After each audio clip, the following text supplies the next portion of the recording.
Yes, so I'm Matt and Yin Yee, and we've been hacking on SimKube, which is integrating Kubernetes with SimWood. So, I'm going to do a quick demo. Thank you.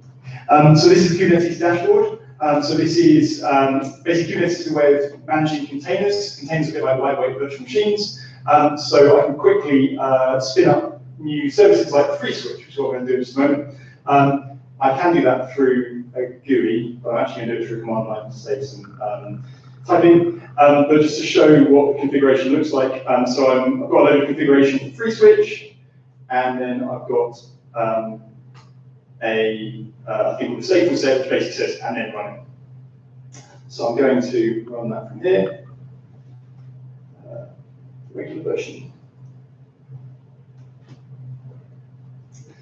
And that's creates things, and if I go back to Kubernetes view, then it now says I've got a pod, which is what it calls a piece of software, and I can look at the logs from free switch, and it's starting all stuff up. I'll see if it's start up. And in the meantime, I will configure SimWood. So I'm going to create a new number. Okay, that. No. Try again. Yay! What's the theory behind that? Everyone seems to pick the first item in the list, so if someone else does it at the same time. I've got both numbers though. Oh, well. So yeah. Okay, so I'll pick this other one. I'll configure that.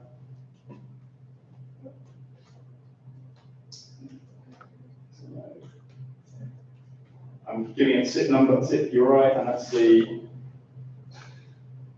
Oh, lost it. It's a shame. Your screen is not the screen. Oh.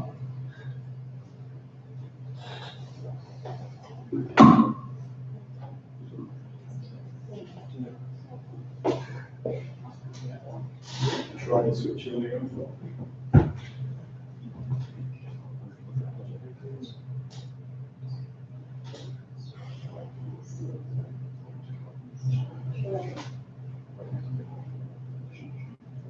This thing does take about 10 or 15 seconds to sync, right. So if you make a change, I didn't make a change external, then it takes a few seconds. No, it was just running through. So if you plug it in or just use the side, it sorts its life out in 15 seconds or so. Oh, cool. Cool. Okay, so I don't know if you saw I created the email numbers. I've just configured a SIP URI. I'm going to save those changes. This is that number. So hopefully,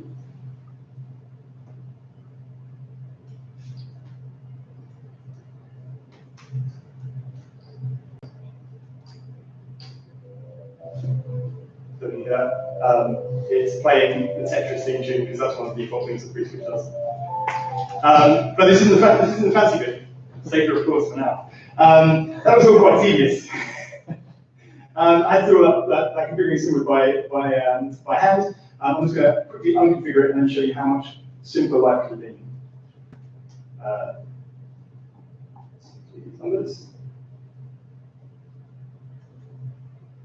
Cool. And I'm just going to also kill off everything from Kubernetes by just doing the delete. Yeah, so Kubernetes made it really easy to deploy free switch. That was all quite cool, but it took me 30 seconds, a minute, I don't know, a minute and a half to configure SimWood, even though I knew what I was doing. Can we do any better? Hopefully we can. So Kubernetes already treats manages lots of different resources. It uses this kind of this file format that describes what you actually want to deploy in a declarative manner. So you can deploy things like load balancers and HTTP gateways and all that kind of stuff just by writing some text. But you can't do PSD connections, PSTN connections until now. So what we did is we built what's called an operator. This is a standard kind of Kubernetes design pattern. That reads from Kubernetes configuration and provisions SimWood. One of the side benefits of this is that by having your entire configuration, including how it integrates with the PSTN, all described by one config file, you can commit to Git and use CI/CD and all that kind of thing to deploy it, which is commonly called GitOps. So I'm now going to do a quick demo of how much easier it would be.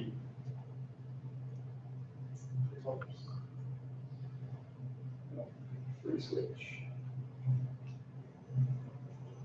So this config file. That's the lead. Oh, was it? Good spot. So this config file is basically the same as the previous one, except it also has a bit at the end that tells us my username and password, which I probably shouldn't be showing you, but also tells you about the services you want to set up. So it's basically saying, do all that stuff I just did, but automatically. And so if we then jump to the Kubernetes, we should see that it has deployed on a pod, and if we jump into SimKube and refresh, hopefully it's created a number. I'll just check the logs and say it's, okay, we have got an error, but it's an error that we see all the time, and I think it's okay. This is a 500 error that we saw a moment ago as well. But it doesn't make us configure everything successfully. So if we go to the numbers and try calling that,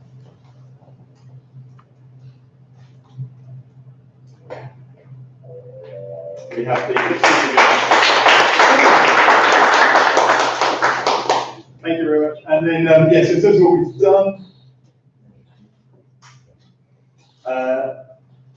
so how does it actually work? So we've got Kubernetes, which is the big shift wheel thing. We've got our operator we've written, and we've got SimKube. We inject this deployment descriptor into Kubernetes, and use that to create a free switch. But then also our kubesim operator is watching that configuration to be injected into Kubernetes, and it configures SimKube, and then that means it can make and receive calls. Yeah, and then this is where it was. It's all open source, so feel free to build on it. As well as actually building the operator itself, we wanted to do Rust bindings. We've written all this in Rust because Rust is cool. And we wanted Rust bindings rather than writing Rust bindings by hand. Instead, we created what's called an Open API definition. So Open API is a standard for describing APIs. So we used that to build, we created that API definition, and then we used that code generator to actually build Rust bindings, and then we built the operator on top of that. Cool, that was everything. If you are interested in Kubernetes and want to know more, catacoda.com is awesome for learning about Kubernetes. That was everything I had. Thank you. Any questions around the room for Matt?